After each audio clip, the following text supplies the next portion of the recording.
uyu munsi nimba nkijijwe cyangwa papa cyangwa sokuru agakizwa none nuko mu munsi yo mu mwuka n'umwana kuko agiye mu isi yo mu mwuka aravutse nta kintu na kimwe azi cyo mu mwuka nubwo ari mukuru mu mubiri ariko mu mwuka aravutse wategereye kijaho Yesu yaganiriye na Nikodemo ibice 3 muri Yohana amubwira kuvuka bwa kabiri uyu Nikodemo yari umwigisha amategeko muri bene wabo yari umwigisha amategeko ariko ntiyarazi ibyo kuvuka bwa kabiri ntiyarazi iby'umwuka baganiraga na Yesu aribaza se umuntu ukuze ashobora gusubira mu nda nyina akongera kandi akavuka bategereye Yesu aratangara cyane uri umwigisha amategeko tuzi ibi aramwa ngo nukuri utabyawe ubwa kabiri utazabura kwinjira mu bwami bw'Imana bari bafite ijambo iri isezerano rya kera nibyo bakoreshaga wibuka ko Yesu nawe yigeze mu sinagogi bamuha igitabo asoma Isaya urumva asoma Isaya nuko ngo bari abigisha amategeko bari bafite amasinagogi ariko bari abanyedini ntibari bazi iby'umwuka kugeza n'uyu munsi hari abantu bayoboye amakanisa ariko iby'umwuka pi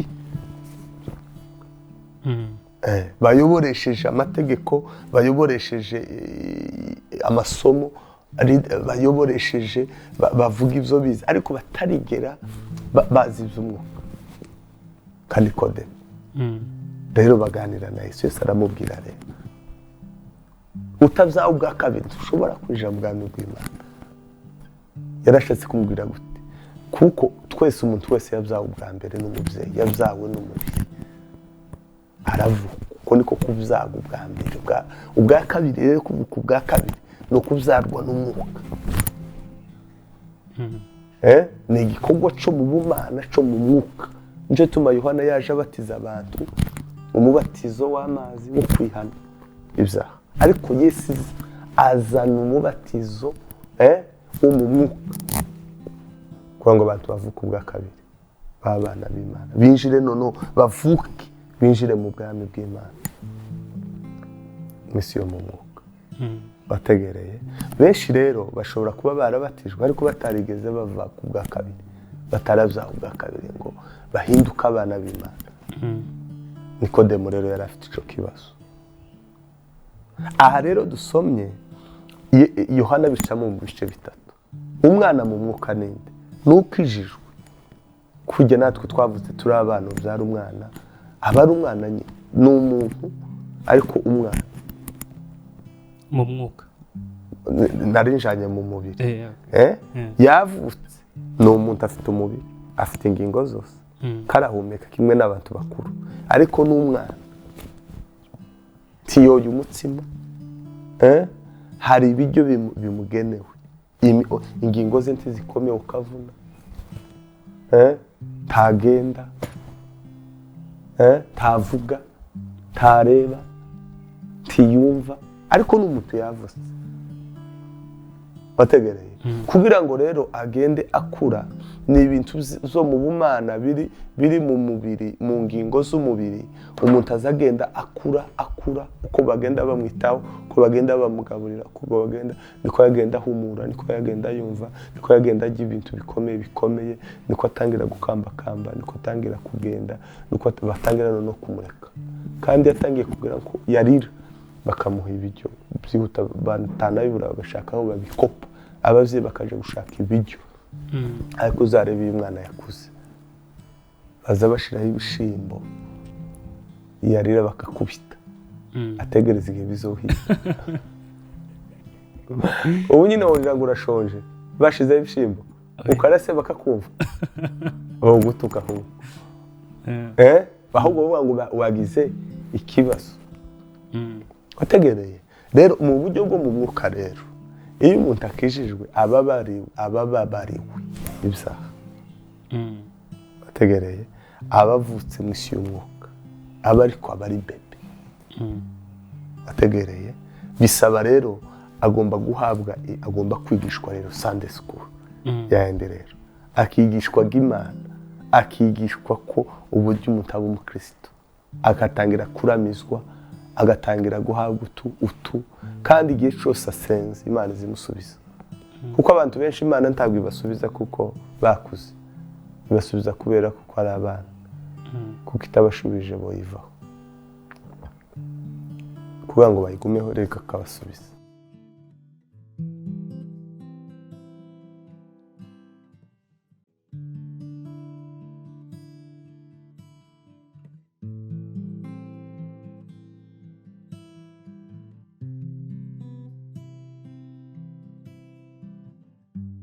baby kiriya ni ikintu ciza ni Yesu wabikoze ndetse byabaga no mu isezerano rya kera guha umwana Imana atari ukubarika birabaza nk'umwana nk'afite 10 nk'imyaka 10 bakamujana kumubatiza ariko ibyo agiyemo wenda nka nyuma y'imyaka 40 oya biriya ni amakosa biriya umuntu abatizwa ryari iyo yakijijwe nibizera muzababatiza no bira kuri we n'amakosa tubatiza ari uko yakuze wagiye kuja mu korari nkuru cyangwa yashatse ngo mubatize cyangwa bagatenga uwabatijwe ariko utarabatizwa ntibamutenge iyo ni imihango y'idini ubwo mu isi y'umwuka hari muravuga hari umuntu akiri bebe taho bihuriye taho bihuriye iyo ni imihango y'idini iyo ni imigenzo y'idini ariko mu isi yo mu mwuka usibye ko hari n'igihe bitewe hari ababatizwa baruzuye umwuka wera karugura imuhira hari abana batangiraga gusenga bategereye bakuzura umwuka wera bakuzura impano kubera ko basenze ariko agakiza no kwizera umwami Yesu ukatuza akanwa ukizeza umutima kwese ari umwami n'umukiza w'ubugingo bwawe uzakizwa bategereye cyo tuma rero abantu benshi bakuriye mu rusengero kubera ko nta bumenyi bafite ntibasoma ijambo ry'Imana ntibarerwa akagera ngo kuba mu rusengero ni ikimenyetso cy'agakiza naho ni imbata y'ibyaha ni imbata Satani yaramumaze ariko kubera kuko itorero cyangwa Yesu cyangwa ikorari cyangwa idini ari ikintu abantu bambara kugira ngo abandi bantu babone kuko nabo bazabaja mu ikanisa ariko ubugingo bwabo bupfuye turabafite abasore batoya dufite abakobwa abahungu n'abagabo n'abagore tibasiba gusenga ariko ni imbata za Satani none se bimaziki kuza gusenga n'ubundi uri imbata ya Satani bategereye ni ukuvuga ngo rero abo ni abanyedini rero abo ni abanyedini ntabwo ari abakristo none muri yasi y'umwuka y'ukuba bebe aho ngaho tibanahari kuko mu isi y'umwuka umwana mutoya n'ukijijwe atangira urugenzi rwo kuba umukristo aratangiye aravutse agiye kwigishwa rero urugenzi rw'umwuka agiye kwigishwa agakiza kugira ngo nawe akure agere mu kigero gikwiriye cya Kristo nicyo tumaranira uku kuba ndi hano ibi nawe mbwiriza kindaharanira gusa kugera mu kigero gikwiriye cya Kristo sindagerayo sindabishaka ndacyari umwigishwa kindashaka Yesu kandi naratangaye iyo umushatse kujya umuntu ufite inyota yo gushaka ikintu nuzi ubishaka kujya abasenga n'abasenze uzuva mu masengesho ukama wifuza andi ni ukuvuga ngo rero Yesu yaranabivuze muri Matayo ngo wayigwa bafite inzara n'inyota zo gukiranuka ako kajambo karantangaje ufite inzara nuzi ukenera ibiryo se niko ufite inyota n'ukenera amazi none Yesu aravuga ngo ufite inzara yo gukiranuka azashaka gukiranuka ahagi none ko gukiranuka no kumenya Yesu tubifata nk'ibintu biri aho ngaho gusa ko twabigize akamenyero niye mpamvu ni ubuyobe nyine, ni ikibazo cy'umuntu ku giti ciwe, ni ukutamenya agaciro ka Yesu. Yesu umwana w'intama w'Imana wapfuye ku musaraba, ni ukutamenya agaciro k'umusaraba, ni ukutamenya icyo Yesu yaje gukora mu buzima bwawe. Ni nacyo kibazo gikomeye, kutamenya icyo Yesu yaje gukora mu buzima bwawe, apana mu bandi. Yesu yazinje, nawe yarakuziye mu kintu byizeye, niko bizivuga, kuko Imana yakunze abari mu isi cyane byatumye itanga umwana wawe kugira ngo umwizere, apana ngo kugira ngo umwizere. Jewe ni mwizera, kizwe, we nutamwizera ureke.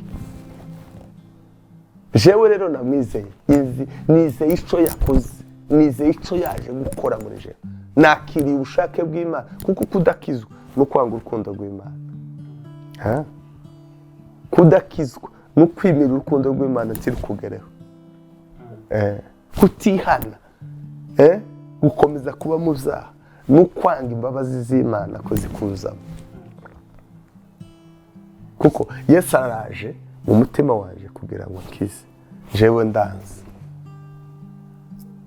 Ni ukuvuga ngo nanze urukundo rw'Imana ku buzima bwanje. ndimo ndategera twa tukiri aho umuntu ari umubebe mu mwuka. Rero hano yaranditse ngo ndabandikiye bana bato kuko ibyaha byanyu mwabibabariwe ku bw'izina rye.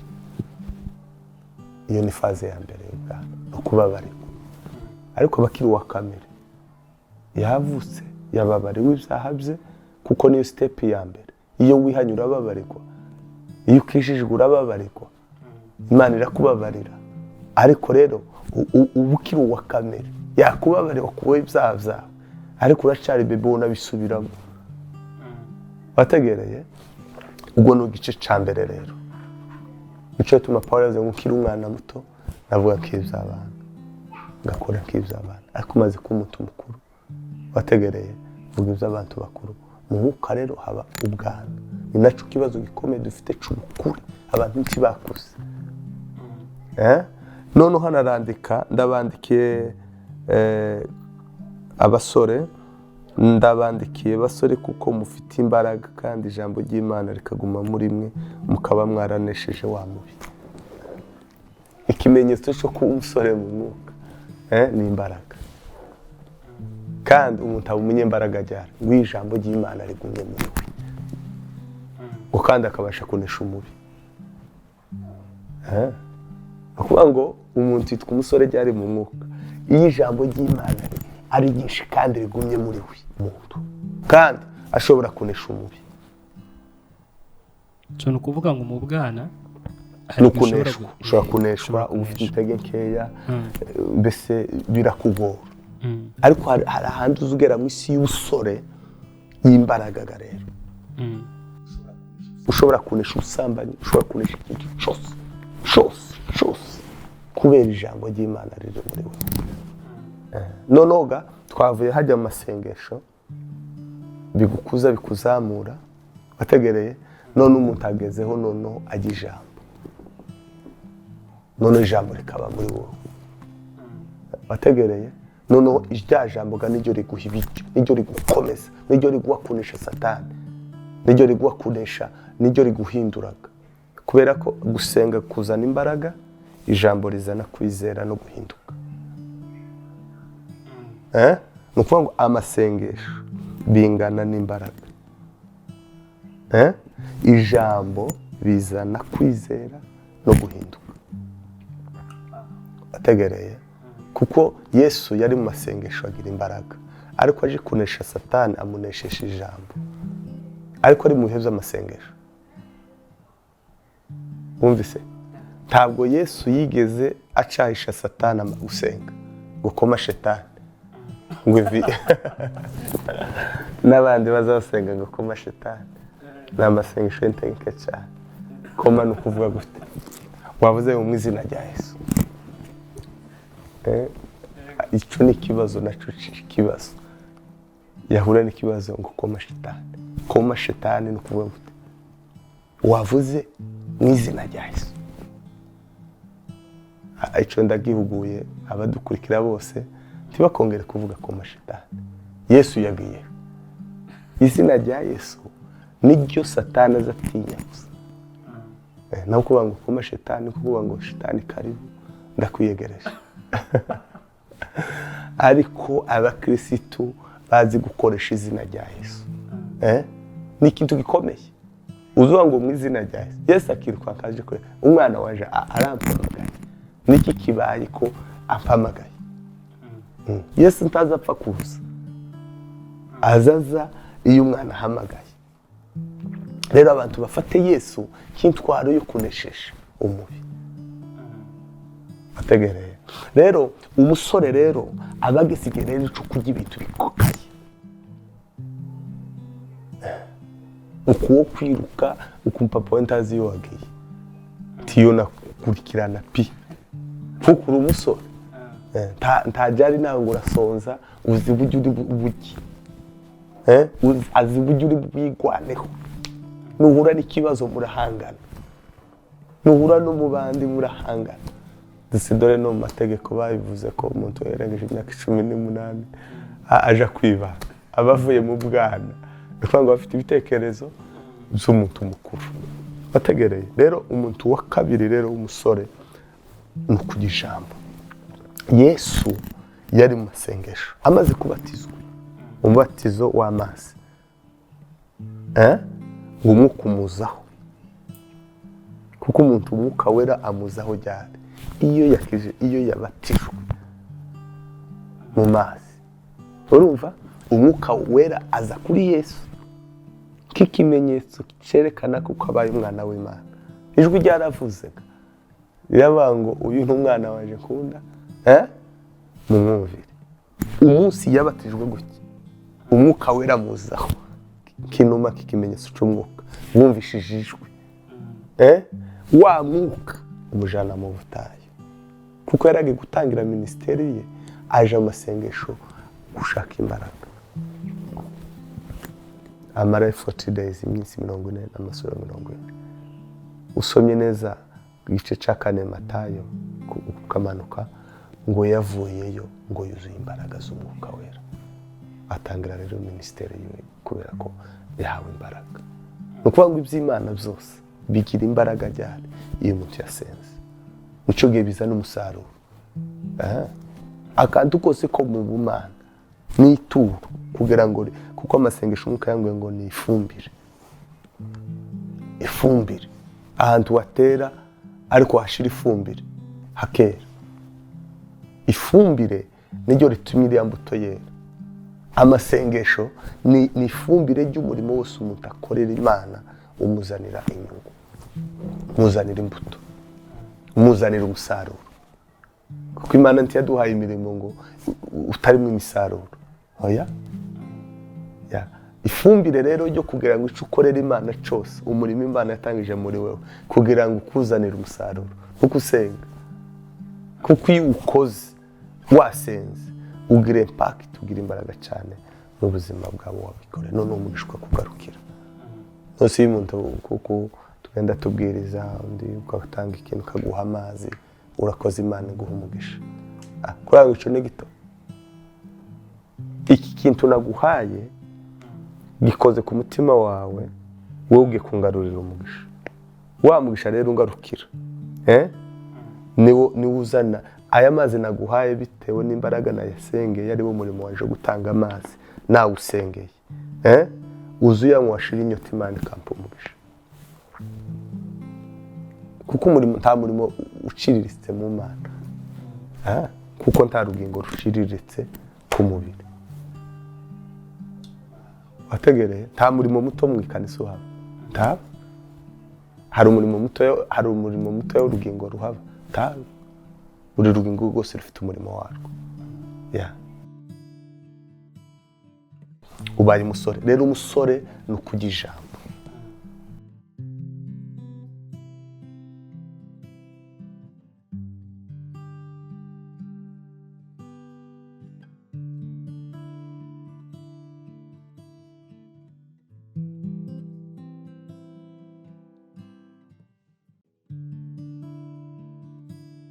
ni ukuvuga ngo rero ugomba iyo umuntu abaye rero umuntu ukuze agomba kugira gusoma ijambo ry'Imana k'ubuzima k'ibiryo bya buri munsi hanyuma gusenga bigahinduka ubuzima.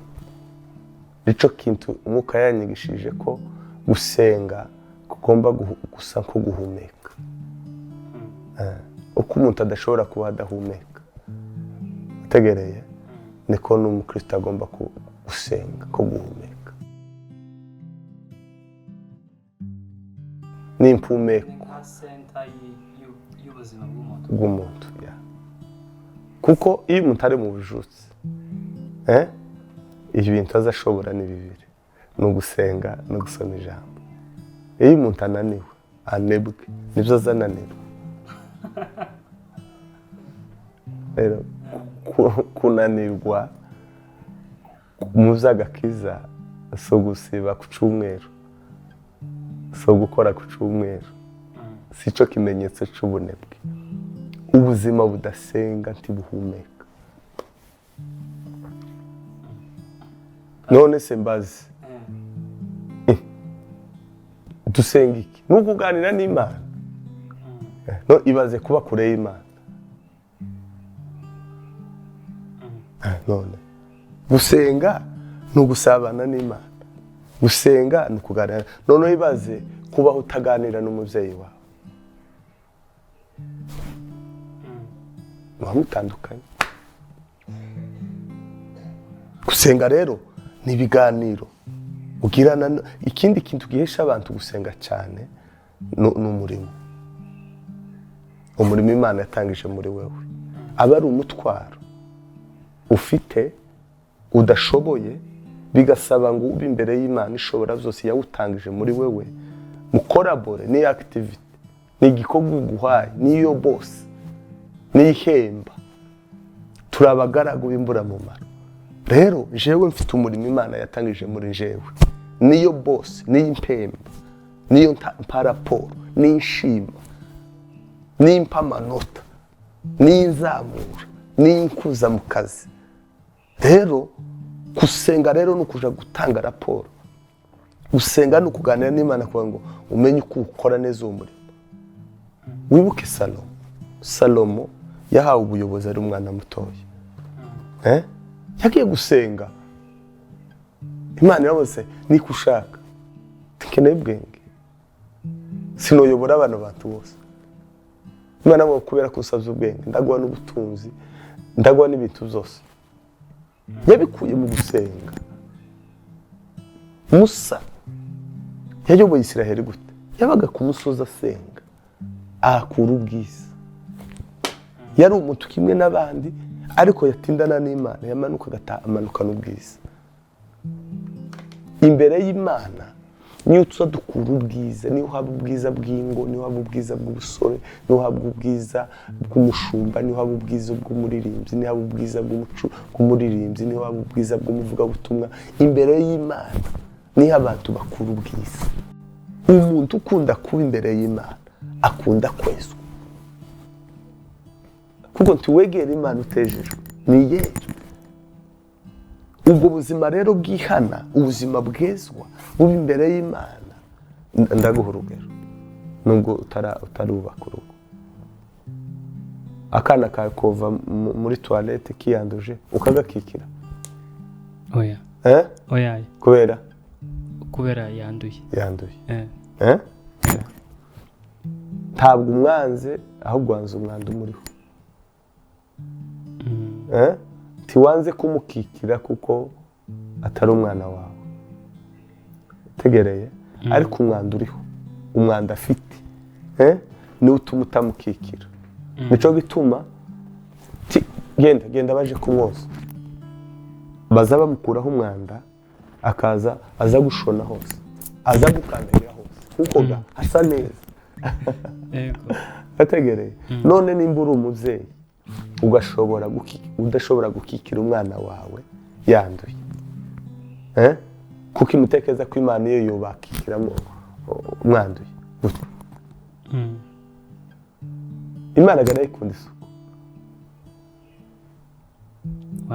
wategereye kandi ntigutaye kubera ko ukuri mubi, igutaye kubera umwanda ukuriho. Genda woge, genda wihane. Dore ko hari n'abandi baba babuza abantu kwihana. Abo ni abantu z'ibinyoma. Abandi babuza abantu kwihana ibyaha byabo. Abo ni abantu z'ibinyoma. Yohana yaje abwira abantu kwihana no kubabarirwa ibyaha. Yesu yaje abwira abantu kubabarirwa ibyaha no kwihana. Yabisigiye abigishwa mugende mubwiriza ubutumwa bwiza bwo kwihana no kubabarirwa. Ariko abantu baragenda bavuga ngo ko ntakwihana kandi. Wenda iyo topic twayikomeza ariko twakweze ku gice cya gatatu. Twavuze umuntu ari umubebe mu mwuka, umuntu abaye umusore, none igice cya gatatu turangiza ku musore kugira ngo turangize ibintu ijambo ico riza rikora mu buzima bw'umuntu kuri somo. Rikora ibintu icyarimwe. Tegereye ariho ndangiriza kugira ngo abantu bamenye agaciro k'ijambo icyo gakora mu buzima bw'umusore cyangwa bw'umukristo. Timoteyo wa 2 ibice 3 ku murongo wa 16 aravuga ngo ibyanditswe byera byose byahumetswe n'Imana kandi bigira umumaro wo kwigisha umuntu no kumwemeza ibyaha bye no kumutunganya no kumuhanira gukiranuka kugira ngo umuntu w'Imana abe ashitse afite ibimukwiriye byose ngo akore imirimo myiza yose. Rero umuntu ukunda ijambo ry'Imana, umuntu usoma ijambo ry'Imana, hari ibintu 4 bikomeye cyane ijambo ry'Imana riza rikora mu buzima bwiwe. Ikintu cya mbere ngo bifite umumaro kubigisha. Ijambo n'umwarimu.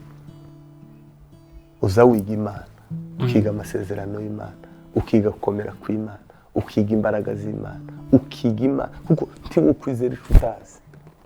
Rero Bibiliya irigisha, yigisha umuntu. Ijambo rya 2 imwemeza ibyaha. Umuntu wese ukunda Bibiliya, nta muntu uzusoma Bibiliya ngo areke gutsinda. Nukuvuga ngo iyo ngiye gusoma Bibiliya, mbangiye gutsindwa, mbangiye kureba iciro, ndebe umutima waje ukomeza. Rero nishimira kumenya uko nsa kugira ngo nkosore. Rero Bibiliya niyo itwemeza integeke zacu. Ijambo rya 3 ngo no kudutunganya. Bibiliya izi gutunganya, izi kugira uko ishaka. Ikagutunganya, ikagukuramo wewe, ikakugira uko ijambo ry'Imana rishaka. Nimba wari uku ikagutunganya, ikakugira uko. Rikakugira uko ijambo ry'Imana rishaka. Reza ritunganya umuntu. Ijambo rya nyuma ngo riza rimuhanira gukiranuka. Riza rimuyobora mu nzira zo gukiranuka. Ngo kugira ngo umuntu w'Imana abashitse. Kugira ngo umuntu w'Imana abashitse kandi afite ibimukwiriye byose, akomeza akora imirimo myiza. Iyo ni level yo kugira ngo umuntu abashitse afite ibimukwiriye byose kandi akora imirimo myiza mu ijambo. Kuko kwizera kuzanwa no kumva ijambo, guhinduka bizanwa n'ijambo. Satani tumunesheje ijambo. Dawudi yavuze ngo nabike ijambo rya mutima wanje kugira ngo ntagucumura. Umusore rero nufite ijambo ry'Imana riguma muri we kandi akaba yaranesheje umuntu. Nukuvuga ngo rero umusore ni umuntu ushoboye byose. Aba afite imbaraga zo kunesha ikintu cyose kije. Rero mu mwuka umusore ni umuntu ugomba kuba yuzuye ijambo ry'Imana kandi ashobora kunesha umubiri. Ijambo rya nyuma ni umuntu mukuru. Ndabandikiye baso mwamenye Imana uhereye kera. Ni level y'ubukure udashobora gutandukana n'Imana. Mwarabaye ufite n'Imana, urayizi rwose. Uzi ubushake bw'Imana, uzi kugendana nayo, uzi ubuzima bw'Imana, urayizi. Uba warataye isi y'integeke. Niyigishije ikintu gikomeye kandi ndibaza yuko ku bantu badukurikirana aya masomo atazaba gusa yo kumva, amen azaba yo gushira natwe nibyo mu duharanira bikorwa. nanje nibyo mparanira ndaharanira turaharanira gufata ico Yesu yadufatiye turakigeraho ariko turagiharanira hari akajambo nasomye ejo bundi muri Yohana igice cya mbere ku murongo wa 16 ngo ibyari bimuzuye ngo nibyo natwe yaduhayeho kindabishaka ibyo bintu byari byuzuye Yesu ngo nibyo natwe yaduhayeho mu Bafilipi bakavuga ibice 2 ku murongo wa 5 ngo mugire wa mutima wari muri Kristo Yesu kuturakurura kuturavumba kuturabaga tumenye ibyari byuzuye umutima wa Yesu ari byo natwe tugira yego uburyohe bw'agakiza no gukura mwese umwana wadakuze wowe uzishima se umwana wakomeje kubigikura wowe uzishimira se umwuka rero Imana ikeneye abana bakuze tubabigishwa abigishwa ba Yesu kuturigana Yesu niwe citegererezo c'abizera niwe kuko nico n'ikindi kibazo abantu bafite muri iki gihe abantu kabarigana abashumba abandi kabarigana abandi kabarigana nabyo ni byiza ariko Yesu niwe citegererezo cha twese ni data wa twese gusa nyine watanze gukizwa hanyuma ukamfasha kundera ariko icitegerezo cha twese ni Yesu Yesu ni wa twese ni umukiza wa twese buri muntu wese arigererayo nubwo dukeneye ababyeyi mu mwuka baturera ariko gusenga tunsengeraga ndigererayo naje senge ariko nikenera kwiga kujya ko mu ishuri nshobora kuba ndi mu ishuri twiga amasomo 5 kamenya 3 wowe ukamenya 2 ajya abiruzi je sinyazi aya 3 nzi we nawe utuyazi wategereye yakindaranira ngo naya nayo nyigi nyamenye kutayamenya si ikimenyetso cyuko ntari umwana afunze ngomba kwiga cyane ngashiraho bidi wategereye nayo kayamenya niko kuba umwana afunze wige kukimenye wige kubabara ubimenye wige gukunda ubimenye wige guca bugufu ubimenye wice gutanga ubimenye ni birigishwa umwuka agenda twigisha ubushake bw'Imana menye none kino ejo menye iki kandi kuru wamenye siko bimeze tuzuri sibiraho uba waritambutse nose abarimu kubera kibigisha umwaka wose bakaguha ikizamini ngusho umwaka ndibaza ko ari kugira bamenye ko ibyo bakwigishije bifashe iyo wabifashe uzakujana mu indi level none pastor kankubaza akabazo kamatsiko kiyo umuntu n'ibintu byateye byinshi byo kuvuga ngo umuntu ngo pastor amusengere cyangwa agamagara kuri televiziyo bano tubona ngo afite ikibazo ngo namusengere ibyo ngibyo byo ubitekereza iki ubibona gute ibyo ngibyo ni byiza rimwe na rimwe nibyo nakubwiraga nshobora kuba ndi ijisho undi ari ugutwi kuko twahawe impano zitandukanye wategereye twahawe impano zitandukanye ibyo bavuga ngo muzirikanane musengerana buri muntu wese urukundo ngo ni ukuzirikana abandi kutizirikana ahubwo uzirikane abandi ni ukuvuga ngo uriya muntu nasengeye si uko iwe atazasenga ahubwo hari impano ufite iwe adafite nawe afite impano yewe koko nziza kandi Imana yamuhaye nanjye mfite iyaje ari rya jambo tuvuga ngo turi ingingo za Kristo kandi buri rwingo rwose rugenda rufasha urundi rugingo kugira ngo zibeho ni ukuvuga ngo udafite amaso ntawe woje udafite umuntu ugutwara ukuguru utikogenda nta kintu uba ugikoze bivuga ngo rero uku gusengerana gusa Satani ashobora kubyinjiramo kugira ngo bizane intege nkeya mu bantu benshi abantu be gusenga bumve ko hari abandi igihe icyo cyose bashobora kubasengera no kubahamagara bikongera bikinjiza kandi ikinyoma bategereye ikinjiza kandi ikinyoma bategereye hakazamo n'ikindi ganono cyo guhanurirwa ibinyoma no rero Satani aba ari igikorwa ciza ariko nono caba satani yagiteramo abantu cyane kikongera kandi kikazana ingaruka zazo mbi cyane. Ariko gusengerana kumpamagara pasiteri nsengera naje ngahamagara undi natwe tuza tubikora. Nje wicaye hano wabwira zampamagara inshuti zaje uwo ntekereza kuko afite urugingo ndafite. Wategereye afite impano ndafite. Arico ushaka kumenya ndamuhamagara yewe dusengere kino kintu tugahamagara tugasenga kuko nyine Imana igatanga icerekezo. Ivyo ni imirimo yo mwitorero ni y'abana b'Imana. Ariko noneho iyo satani yabishoyemo imbaraga ziwe kugira ngo noneho bibe bibi biti bibe byiza abantu noneho bamwe bareke gusenga bumve ko basengera abandi kandi uriya muntu usengeye n'icyifuzo runaka nari muhaye wategereye ariko ubuzima bwanje bwose bukeneye gusenga. Ndamusengera kano kantu ariko saka gusa Kenya ibintu byinshi. Nje tuma Yesu yaravuze muri Matayo 6:6 wari kubaho nuje gusenga injira mu cyumba cyawe usenge wiherere Imana ireba ibyiherere irakugororera. Imana ni data wa twese kandi umuntu wese wegera Imana agasenga Imana izi uko bukuri kose Imana izayumva.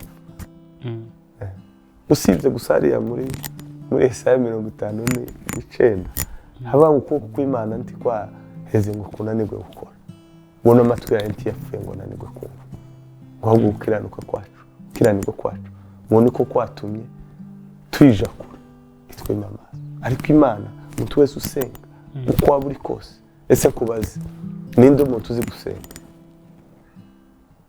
Ndakeka twese ninde umuntu uzi gusenga? Sinzi uko wenda buri wese azi gusenga niko nakeka. Uzi gusenga n'usenga nta sinova ngo uzi gusenga kurusha gute wayi gute icyo numvishije ni uko umuntu yagusengera nta kibazo ni uko aba arica bakurusha. Ariko abantu nanone twisengera ubwacu ubuzima buhoraho. N'ubuzima buhoraho kubera ko biravuga ngo musenge mutagwa mu mwosha. Bajya basengesha kenshi kera baba bayiguyemo none bagatabazaga batakiye bashobora gusenga kuko nugwaza umwana biragoye kumusengera utabaza abandi kumusengera ariko biri dusaba gusengera abana ko bakagwa. Dusenge tutagwa mu mwosha uvuga ngo amasengesho aproteje ibintu byinshi agomba kuba mbere y'igikorwa. Mbese ni protection gusenga niko offense.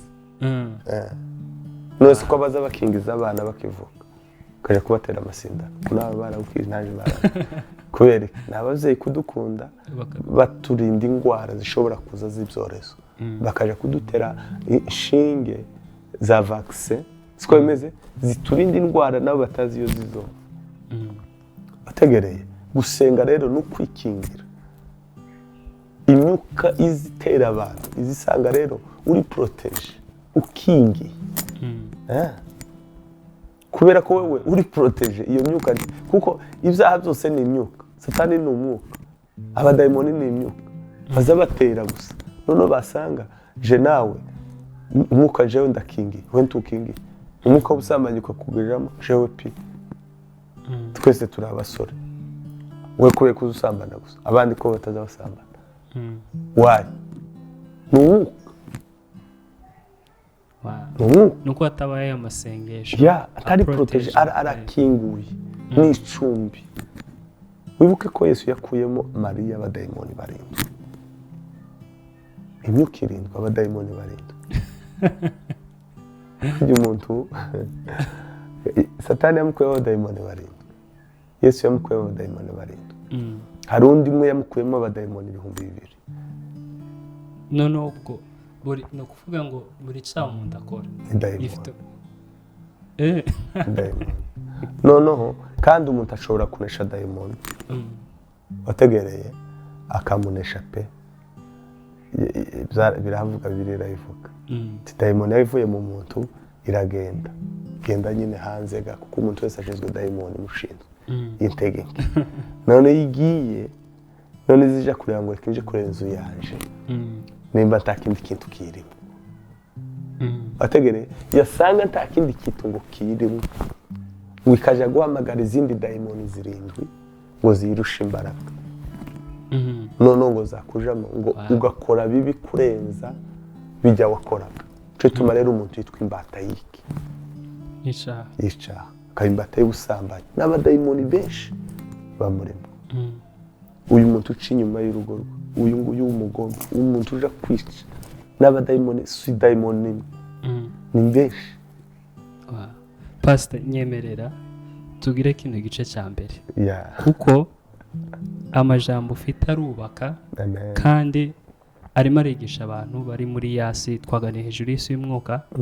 n'umubiri usanzwe abantu bize ukuntu umuntu ari mu mubiri akaja mu isi y'umwuka akaba bebe akaba umusore akagira n'ahantu akura ku rugero rwo adashobora gusubira inyuma reka tukigira icyo cya mbere abantu bazadukurikirana bandika ibibazo noneho tuzakore part 2 yo gusubiza gusa ibibazo kuko njewe ndibo ndabaza ibindimo bigashira kandi ndabizi ko ari n'abandi bazagira byinshi watwemerera abantu nibandika ibibazo bashaka kukubaza byinshi nubwo byaba twagane muri topic nyinshi zigiye zitandukanye ibyo babaza bazabibasubiza nta kibazo murakoze cyane okay turabashimiye ku bantu baturebye iki ngiki tugize igice cya mbere kandi ku bantu bategereye twaganira ku buzima bwa pasiteri hano tuganira ku mwuka tuganira ku basore tuganira ku bintu byinshi ariko igikuru nakuyemo ni uko mu isi y'umwuka harimo ibice bigiye bitandukanye kandi ibyo bice